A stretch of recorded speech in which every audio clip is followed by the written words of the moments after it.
Okay, we're diving into this. So let's do it this way. We're going to talk Justin Martyr a little bit, okay? Because that's what I've got you focusing on and looking at right now. And then I want to shift gears and talk about some of this information that relates to history in the early church and the development of Christian thought. Because it matters, especially for what we're going to talk about in the depths of what Justin Martyr is doing. So we're going to talk some brief biographical stuff, some key information for Justin. We're going to shift gears to talk about the reality of what is the late first, early second centuries.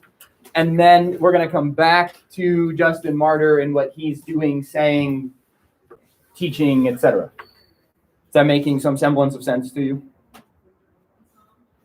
Good. Okay.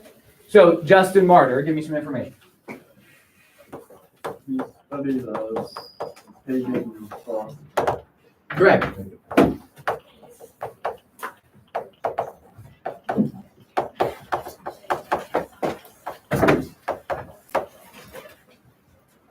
His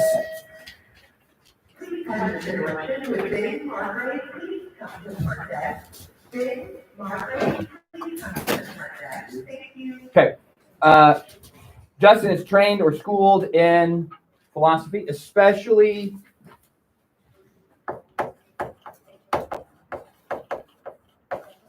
the classics. Okay. What else do we know of Justin? Yeah. He is a Christian. Correct. He becomes a Christian when? After studying all that, in somewhere in As an adult, education. right? Yeah. About the time he's 30. Yeah. Okay. When is he born? 100 Just saw this. Correct. And he dies. Correct. Okay. Dies as a martyr for his faith. Beheaded, I believe. Yeah, he would have been a Roman citizen. Okay. What else? Didn't he study Stoicism? Okay. For a bit. Yeah.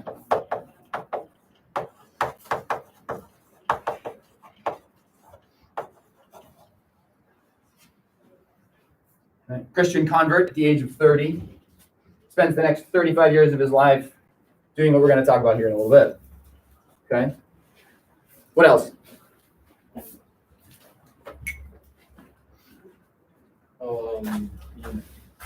He good news. He does. How primarily? Educated. To the education. He actually establishes post-conversion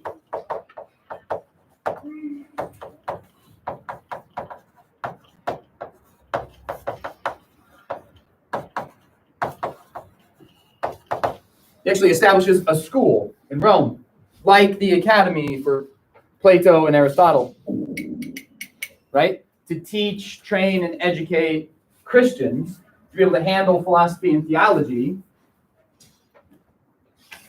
in accordance with the truth, right? Basically, this school that he establishes is designed to teach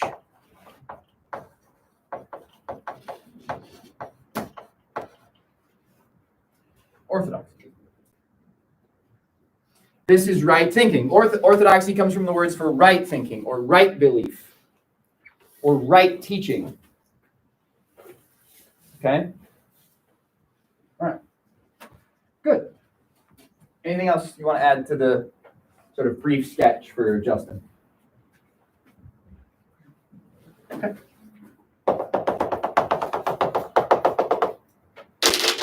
Let's talk early church, okay, and church development in the first 2 centuries, because that's going to set the stage for what we're going to talk about later with Justin, and what we're going to talk about later with people like Irenaeus, and then eventually Origen, which we're getting to later in this week.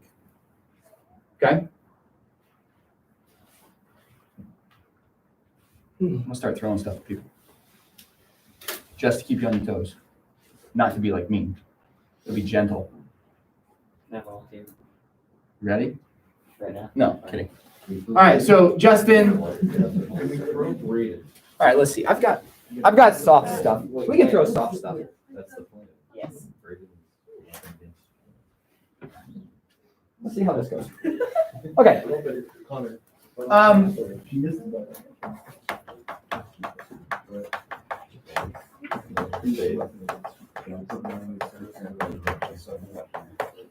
Okay, church development.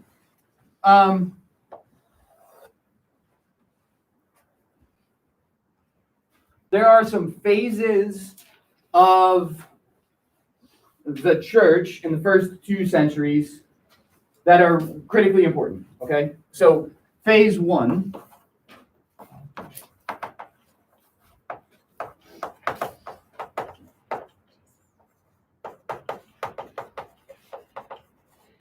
is Jesus and the establishment of the church. Okay? So this is the life, ministry, death, and resurrection of the church. Okay? This is in that vein, Jesus and his time with the apostles, with the 12. Okay? And then the brief period of time after his resurrection, before his ascension. Okay?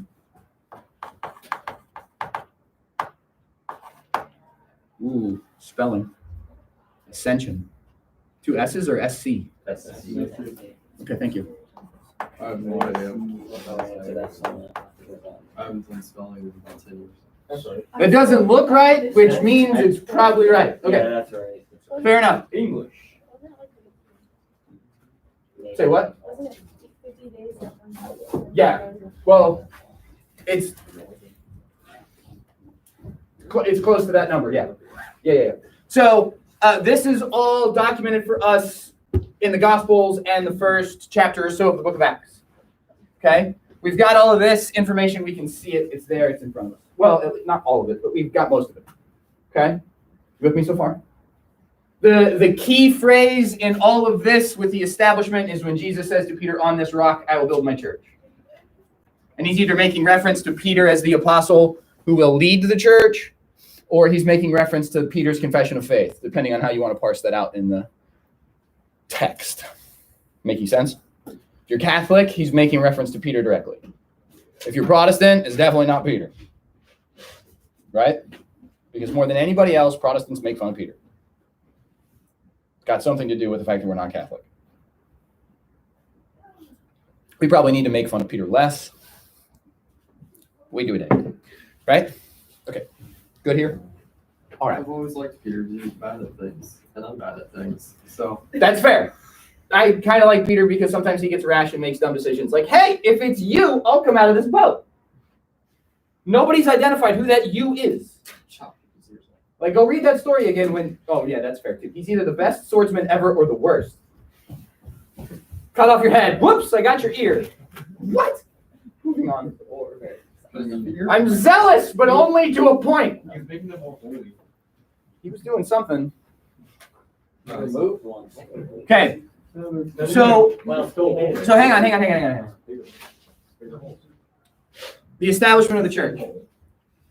Phase 2.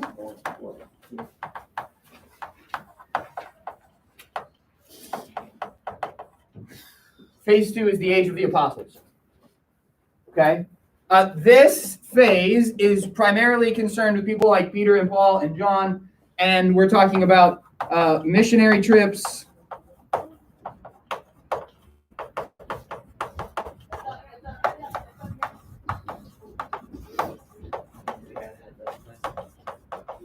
We're talking about spreading the gospel. This is primarily concerned with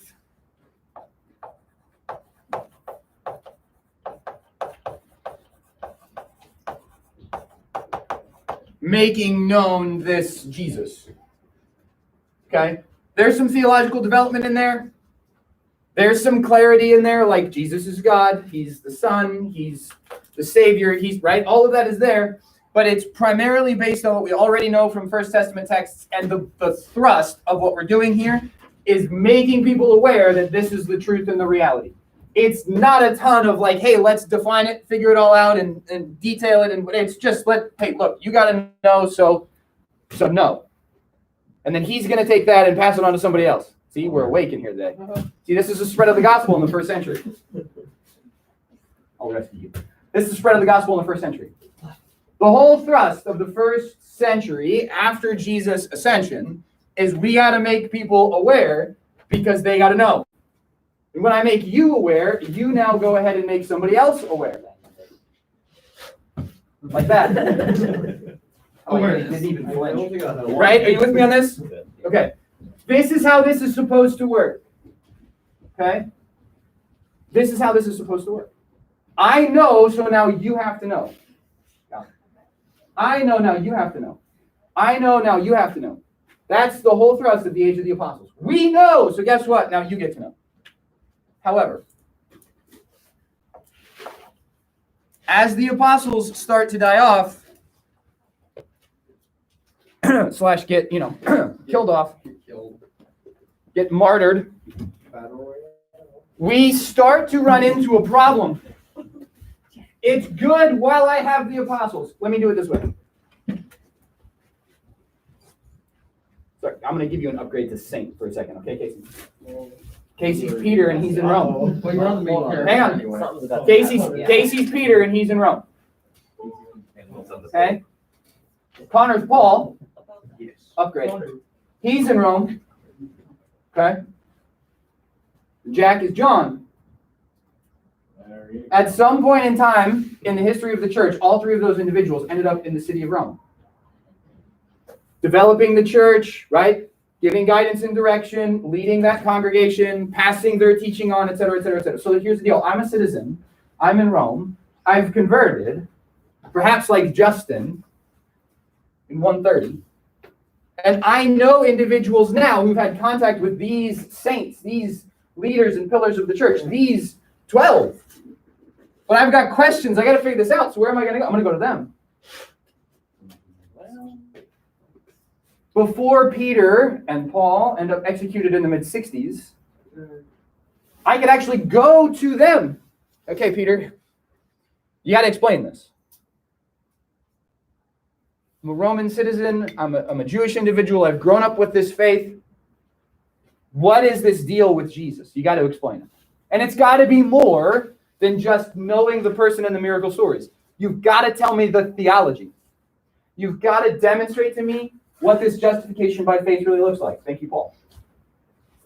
John, you need to tell me about this theological development that this word became flesh. What is that? I've got a concept as a Jewish individual of Proverbs chapter 8 and the creation of the universe, but now you're telling me something about this Jesus that doesn't make much sense. As the age of the apostles begins to wane, the theological importance of what they've been teaching starts to increase. And we go from the establishment of the church to the spread of the church to the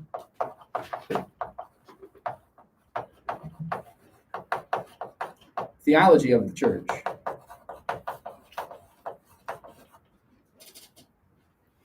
And this next phase of church development is really, historically,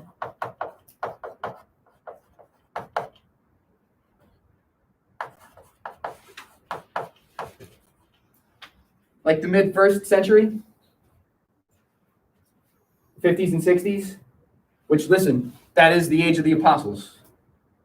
It's a slow development, the importance of this theology. Paul's doing it. John is doing it. Peter is, they're doing that, but it needs time. And they're still so overwhelmingly concerned with spreading the gospel that they're not sitting down like Justin is going to do and teaching you the theology that's present. It's about conversion. It's about involvement. It's about salvation. The theological and philosophical stuff is coming along, but it's slower to develop. Yeah? Because the relationship is primary, the theology is going to come along later. This mid-1st century start is going to last until the 4th century, all the way through it. Okay. In the middle section of the 4th century, the 300s, we get 2 church councils that will finally formally establish and declare the orthodox understanding of the Trinity. But it's not till the mid-300s. It's been there from here. But it's not like, look, okay, fine. So we can start kicking people out of the church who don't hold this stuff until here. It needs time to progress, to develop, to turn into things like this. Yeah? Because it's still dominated by this. Are you with me? So here's the deal. As this shift occurs, and we move to the theology of the church, we start to have some serious tensions and problems as we get into the 2nd century. In the 2nd century, 100 to 200, or 100 to 199, the dominant problem is this question.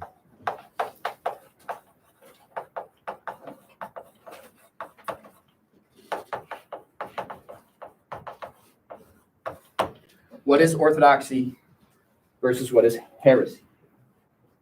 What is right teaching, right belief, right doctrine? And what are people making choices about that's not okay? I move the podium this way, and some people can't see it. I move the podium that way, and other people can't see it. Maybe I should just lay it on the floor. Kidding. Kidding. I don't care. I still got to see my notes. All right. Is that making some semblance of sense to you guys? Are you with me? Okay. So here's the deal. Justin comes along.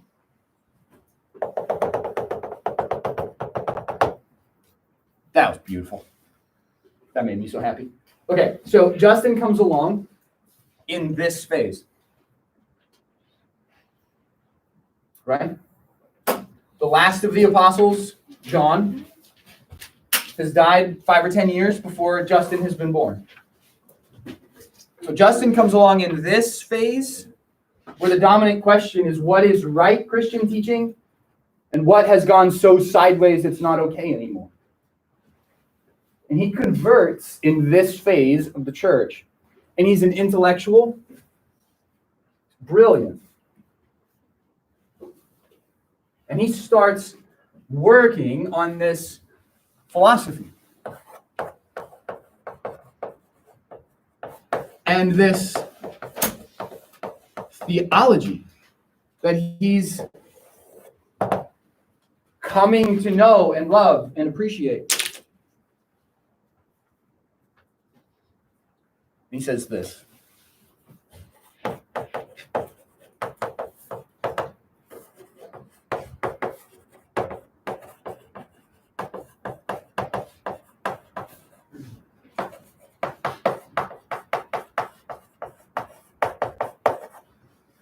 Christianity is the logical completion of philosophy. Everything philosophy began, Christianity completes. Aristotle's unmoved mover is a very good starting point. The God of the Bible is the final culminating thought of Aristotle's unmoved mover. Plato's world of the metaphysical is a good starting point. The understanding of the true spiritual nature of the universe and its existence is the culmination of Platonic thought.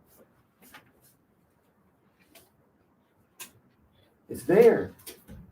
He says Christianity completes what philosophy begins. Okay? The goal of his entire life's work after his conversion is apology. As in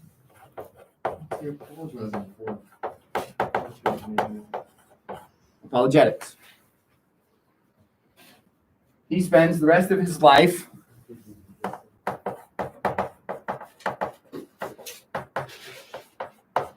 defending the faith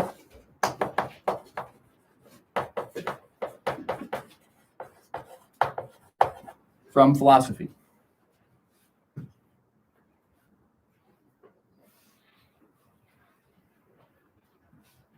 This gets aimed in two directions for him. First,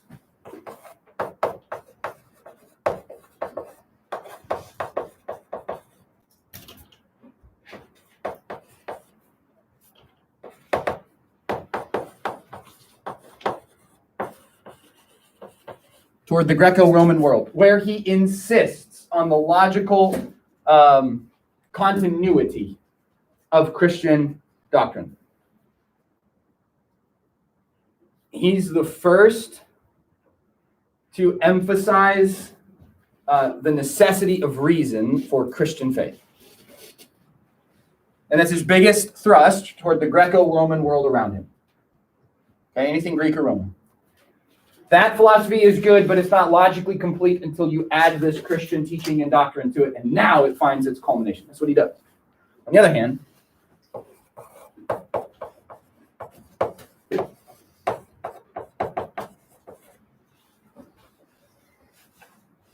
he aims defense toward Jews, or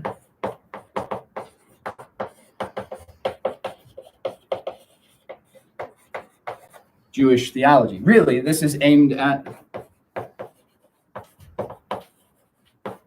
contemporary Judaism of his time. We're going to pick up here tomorrow. And so, in one stroke, he writes to the Greco-Roman world and says Christianity is the logical completion of everything you think philosophically.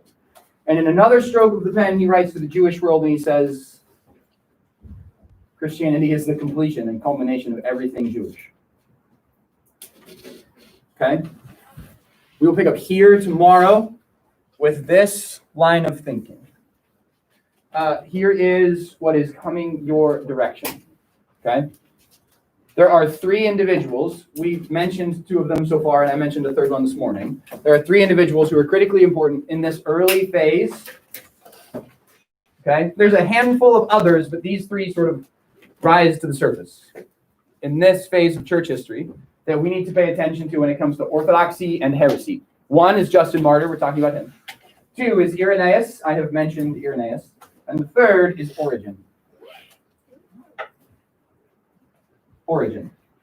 O-R-I-G-E-N. That is his name. Okay? Justin Martyr, Irenaeus, and Origen. They're considered doctors, founders, and, well, not really founders, but doctors and fathers of the church, especially theologically speaking. We get a lot of the language we use to describe things theologically today from what they said. So here's the deal. You've started becoming familiar with Justin and Irenaeus. Today, add Origen to that list and check the assignment posting in Power School, okay? Because you will need to pick one of them, and your next thinker assignment is based on one of those three, okay? Biographical sketch and an in-depth look at their teaching, okay? Good? All right. Justin, Irenaeus, or Origen, check that assignment. Start working. Okay. If you have questions, let me know. I will get memory verses and things posted here for this unit as soon as possible. In other words, in the next 5 minutes. So you can be checking on those as well. Okay? All right, good.